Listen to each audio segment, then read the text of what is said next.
When we talk about wealth, the first names that usually come to mind are billionaires like Elon Musk, Jeff Bezos, or Bernard Arnault. These people appear in the news daily, their companies are discussed all over the world, and their fortunes fluctuate with the stock market. But there is another kind of wealth hidden from the public eye, and it far surpasses even the loudest names on the Forbes list. This is the wealth of royal families whose influence and fortunes do not obey ordinary market laws. The three families we will discuss are the Al Saud of Saudi Arabia, the Al Nahyan of the United Arab Emirates, and the Al Sabah of Kuwait. Each of them owns a fortune that defies imagination. Their wealth is measured not in billions, but in hundreds of billions of dollars. What is most fascinating is that this money is not just numbers on bank accounts. It translates into palaces and skyscrapers, armies and airplanes, football clubs, and investment funds that literally shape the course of world history. Let's start with the most famous name, the Al Saud family, rulers of Saudi Arabia. This is not just a royal dynasty, it is an empire of more than 15,000 members, among whom hundreds are princes and princesses. Yet true power rests in the hands of the senior branch of the family. The Al Saud family possesses a fortune estimated at more than $1.4 trillion, making them the richest royal family in the world. The source of this astronomical wealth is oil. Saudi Arabia holds the largest oil reserves on the planet, and its state-owned company, Saudi Aramco, is not just a business, but a symbol of financial power for the entire kingdom. It generates profits large enough to cover the budgets of entire countries. But the wealth of the Al Saud is not limited to oil.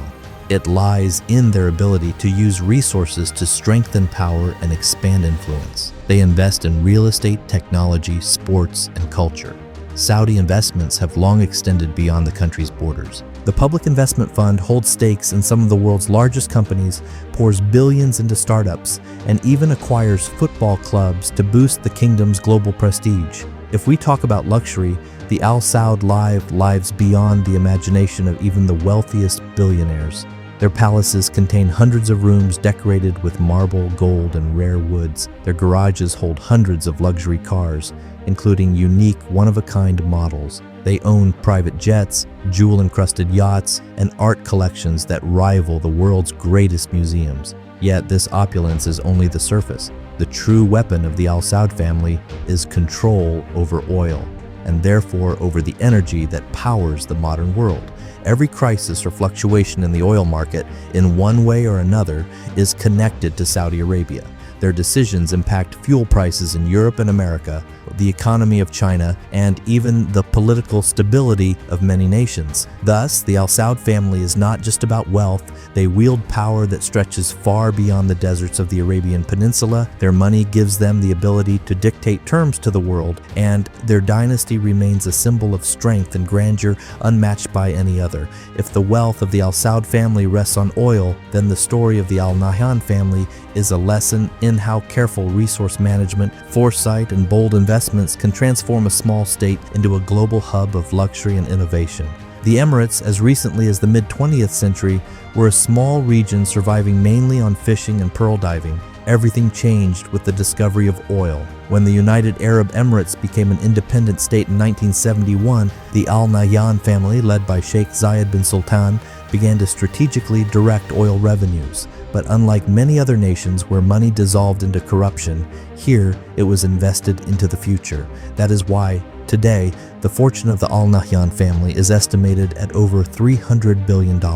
But this wealth is not only in cash or oil reserves. They created an economic model driven by investments, innovation, and tourism. Dubai and Abu Dhabi became synonymous with luxury and progress. Think about it. Skyscrapers that defy the laws of physics, artificial islands shaped like palms or world maps, hotels where a single night costs more than the average person's annual salary. This is not just architecture, it is a symbol of how the Al Nahyan family turned their country into a showcase of the future. One of the key instruments of their wealth is the sovereign fund Abu Dhabi Investment Authority, ADI.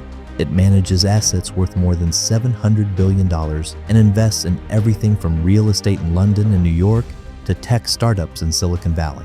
And this is not just a fun, but a powerful financial mechanism that allows the family to be part of the global economy while simultaneously strengthening the Emirates' position on the world stage. The luxury of their lives is astounding. Private VIP-class jets, collections of supercars, yachts that look like floating palaces. But all of this pales in comparison to their residences, drenched in marble, golden inlays, and cutting-edge technology.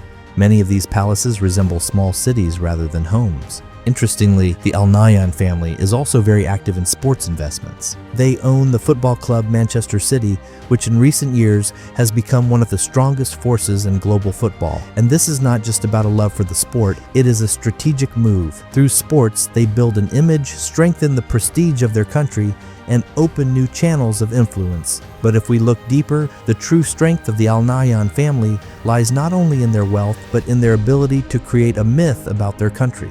The Emirates have become a symbol of the future, where skyscrapers pierce the clouds and the laws of nature seem conquerable. Millions of tourists flock there to witness this myth with their own eyes, and every dollar they spend flows back into the state treasury, further enriching the family. Thus, the Al Nahyan family is not merely the embodiment of the oil miracle, but also an example of how to build a sustainable system that continues to generate profit even when oil loses its value. They transformed the desert into a global oasis and made their dynasty one of the most influential on the planet. After Saudi Arabia and the UAE, we cannot overlook another dynasty that has maintained its influence and wealth for centuries, the Al Sabah family of Kuwait. If the Al Saud are associated with oil on a continental scale and the Al Nahyan with the gleaming showcase of the future, then the Al Sabah represent an example of how ancient monarchies can blend tradition and wealth while remaining key players on the world stage. Kuwait is a small country, its territory tiny compared to Saudi Arabia or the Emirates, yet this small piece of land became home to one of the richest royal families in the world. The Al Sabah family has ruled here since the 18th century, and since then, Kuwait has grown into not just a state, but a true pearl of the Persian Gulf. Their primary source of wealth, like their neighbors, is oil. The discovery of vast oil reserves in the mid-20th century completely transformed the nation's destiny. Before that, Kuwait had relied mainly on trade and fishing, but with the arrival of oil, it became one of the wealthiest regions in the world. Oil revenues allowed the Al Sabah family to accumulate vast resources, which they used to build a strong state. The dynasty's fortune is estimated at around $360 billion. But as with the Al Nahyan family, this is not only about accumulated wealth, but about an entire system. Kuwait is home to one of the largest sovereign funds in the world, the Kuwait Investment Authority, KIA, which controls assets worth more than $700 billion. This fund invests in real estate, stocks, and projects across the globe, serving as the true guarantor of the dynasty's wealth and stability. Yet, unlike the glittering skyscrapers of Dubai or the colossal palaces of Riyadh, the Al Sabah family follows a more restrained policy. Their wealth is not always displayed openly, but that is precisely their strength. They prefer to channel resources into strengthening Kuwait's position as a financial hub of the region and ensuring stability within the country. This does not mean, however, that their lives are devoid of luxury. The vast palaces in Kuwait are impressive in scale, and their private collections of cars and artworks are valued in the billions. The Al Sabah family owns elite properties in London, Paris, and New York, as well as participating in major projects in Europe and the United States. Their investments are so diversified that in some ways they have become the silent owners of entire industries. Interestingly, unlike the Al Saud or Al Nahyan families, who actively build their image through sports and media, the Al Sabah family rarely finds itself at the center of major international scandals or PR campaigns. Their strategy is more like a game of chess. Each move is slow, deliberate, but every step strengthens their position. That is why the Al Sabah dynasty is associated with resilience. They have survived wars, Saddam Hussein's invasion, oil price collapses, yet they remained in power and preserved their wealth. This proves that sometimes the most important thing is not just to have resources, but to know how to manage them wisely. Thus, the Al Sabah family is a clear example of how ancient dynasties adapt to the modern world. They do not build the tallest skyscrapers or fight for football clubs, but their cautious and restrained approach has allowed them to preserve immense wealth and pass it down through generations. In the end, the three dynasties, and the Al Saud of Saudi Arabia, the Al Nahyan of the United Arab Emirates, and the Al Sabah of Kuwait, each in their own way show what it means to be the wealthiest royal families in the modern world. They differ in management style and lifestyle, but they share one thing. the incredible ability to turn natural resources into power, money into influence, and traditions into a tool of stability. If the Al Saud are associated with scale and oil, the Al Nahyan with luxury and investments in the future, then the Al Saba are defined by caution and resilience. All of them have proven that royal wealth is not just about gold and palaces, but about entire strategies that allow them to maintain power in a rapidly changing world. And here lies the secret of their longevity. Money can be lost, markets can collapse, oil can drop in value, but when wealth is combined with governance, tradition, and a sense of timing, a dynasty becomes almost eternal.